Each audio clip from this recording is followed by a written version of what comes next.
E aí pessoal, tudo bem? Eu sou o Renato do canal Ideias e Fatos e estou aqui de novo conversando com vocês sobre um assunto muito interessante, o golpe da República. Dá uma curtida, compartilha, espalha, dá o joinha, essas coisas que a gente sempre pede para vocês. Então, viva a República do Brasil!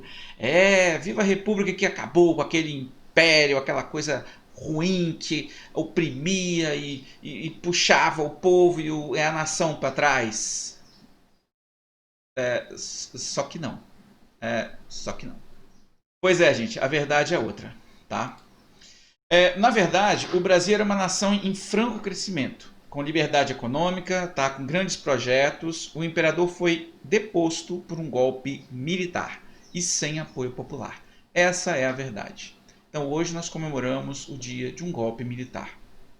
Vocês terem umas ideias básicas de como é que era a economia do Brasil na época, a inflação beirava 1%. Tá? Em 1859, o Brasil já tinha equilíbrio na balança comercial, coisa que a gente nem eu até hoje não conseguiu isso.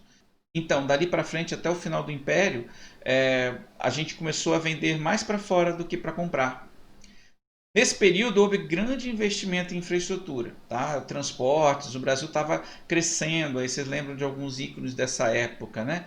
Agora, veja bem, nós construímos nesse período, começou o tempo das ferrovias, indústrias metalúrgicas, estaleiros, indústrias de armamento, indústria têxtil, setor bancário, e tudo isso, acredite se você quiser, tá? Capital privado.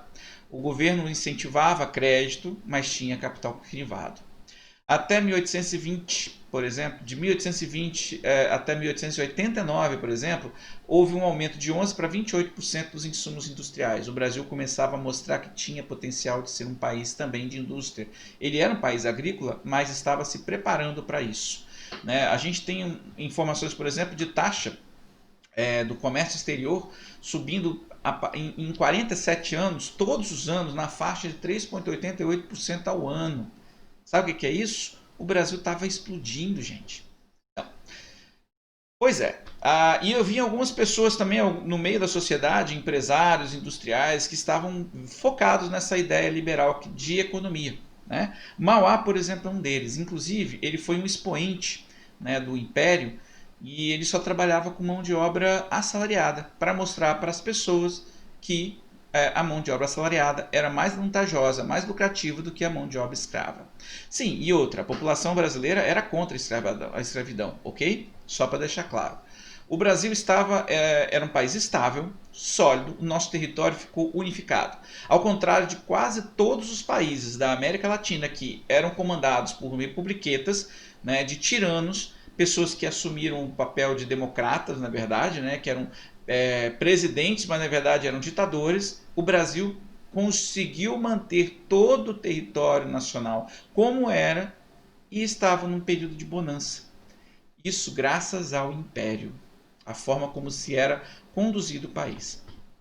O Dom Pedro II era considerado o melhor monarca da sua época e ele era entusiasta de tecnologia. Acredito em vocês, em 1879, o primeiro trecho de iluminação pública da América Latina foi construído no Brasil.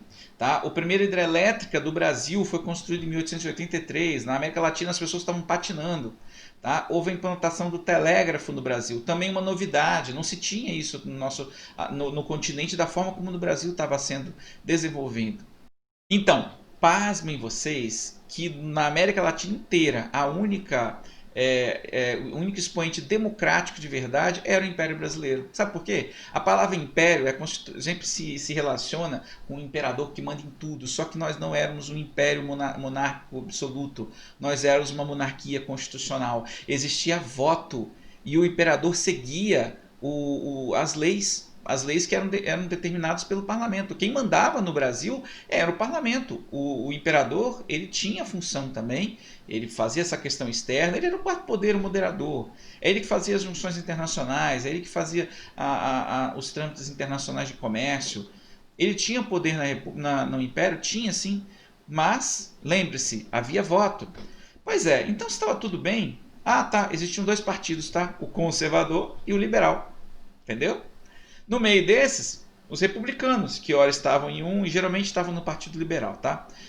vamos continuar pensando o seguinte. Então, o que estava errado? O que deu errado para desandar e virar república? Bom, começa-se com a abolição da escravidão. Isso colocou o povo apoiando o imperador e os oligarcas contra a coroa. E os oligarcas eram quem? Os oligarcas eram os donos de grandes propriedades. Agora, os industriais, os manufatureiros, as pessoas que queriam produzir riquezas no Brasil eram a favor do imperador. Pasmem, agora essa é engraçada. Não foi Zumbi dos Palmares que proclamou a libertação dos escravos, tá? Os livros estão errados.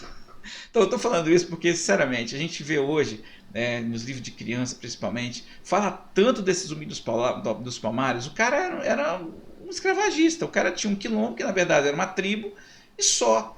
E colocam ele como se fosse um grande expoente da libertação dos escravos. Nada, foi a família real, cara. E mais que isso, foi o parlamento. O parlamento era abolicionista em sua maioria. E eu vou te dizer que foram os conservadores que deram os votos principais para que se conseguisse fazer essa libertação dos escravos. Agora vamos para o problema, realmente aquele que descambou na República. Os republicanos queriam poder de qualquer custo. Tá? O imperador, o problema é o seguinte, o imperador era popular, a ideia de república não colava, as pessoas não queriam república, tá? Mas eles queriam poder. E eles aproveitaram o seguinte, eles aproveitaram porque os militares tinham um certo ranço com o império, porque eles queriam mais poder e o imperador não dava esse poder. Então eles usaram duas coisas, eles usaram duas fake news para conseguir conquistar isso. Eles acharam um alvo, que era o Marechal Deodoro da Fonseca, que a princípio era até amigo do imperador, né? Amigo no sentido não sei até que ponto, e na primeira tentativa eles fizeram o seguinte, eles criaram uma notícia falsa, dizendo que o Major Solon Ribeiro criou essa notícia, né? Isso foi no dia 14 de 11 de 89, 1889, ele falou o seguinte, que ele, o Solon Ribeiro, o Benjamin Constant e o Marechal Deodoro estavam numa lista para serem presos. Então, ele chegou isso ao conhecimento do major, do Marechal Deodoro. O Marechal Deodoro juntou as tropas, cercou, né, onde ficava lá o primeiro-ministro, na verdade o chefe de gabinete lá dos ministros, né, e ele decidiu, ó, você vai sair daí agora, porque não queremos que você fique aí. E tirou o cara na marra. Só que para Marechal Deodoro era o suficiente, ele só não queria ser preso. E só não queria aquele cara lá, que seria o presidente dos ministros, né? Mas aí foi para casa, tranquilo. Aí os outros republicanos falaram assim, ei, peraí, mas a gente queria que ele declarasse a república. Ele não declarou a república. Aí criaram outro fato. Existia um cara que o Marechal Deodoro odiava por uma questão romântica, né? Parece que ele queria a mulher do cara e tal. No final das contas, ele odiava um tal de Silveira Martins. Vocês acreditam? Eles chegaram, redigiram todo o documento. Eles precisavam de alguém poderoso para assinar o documento. E era o Marechal Deodoro. Foram na casa desse cara e falaram, olha só, o imperador está querendo colocar o Silveira Martins como o novo chefe dos ministros. Porque isso era atribuição do imperador, né? Aí pirou na batatinha e falou, não, de jeito nenhum, esse cara de jeito nenhum. O que eu faço para impedir isso? Olha, assine isso aqui, vamos proclamar a república, tira o imperador e ele não vai poder mais peitar a gente. Pronto, fizeram isso. Então, meus amigos, sem conhecimento nenhum, tá, da população, ao entardecer do dia 15 de 11 de 89, ninguém entendendo o que estava acontecendo, lembrando que na época não existia Twitter, foi proclamada a república. Tocaram o hino da França no hasteamento de uma bandeira, essa daí, né? Essa bandeira usa canarinho, e assim acabou o império. E para piorar, eles fizeram o imperador abdicar do trono, porque haveria um banho de sangue. O imperador não queria um banho de sangue. Então ele foi expulso do Brasil na calada da noite, antes que qualquer reação pudesse ser esboçada. O povo não foi consultado. A monarquia foi expulsa do Brasil com a promessa de que seria feito um plebiscito para que o povo escolhesse se continuaria com a república ou se voltaria ao império. Esse plebiscito aconteceu somente 103 anos depois, em 1993, de uma forma bem atrabalhoada. Os mais antigos devem lembrar desse plebiscito, que foi confuso, as pessoas não sabiam que estavam votando, eles estavam só cumprindo uma promessa antiga, né? Em suma, o Brasil estava em franco crescimento e nós passamos deitado, dormindo em berço esplêndido por muito tempo. que nós temos de progresso hoje não chega aos pés do que nós poderíamos ter tido nesse período se não houvesse esse período turbulento de ditadores, de tomadas de poder, de presidentes corruptos, de câmaras mal formadas, essa nossa democracia incipiente, que agora a gente está tentando achar um caminho. A pergunta que eu faço é o seguinte: era isso que você tinha aprendido sobre a República na escola? Pois é. Nem nossa bandeira a gente aprendeu direito. Tá vendo a bandeira aí? A bandeira do Império? Pois é. O verde, na verdade, não tem nada a ver com mata. É a cor da Casa de Bragança. Bom? E o amarelo? Não tem nada a ver com ouro. São as cores da Casa de Habsburgo.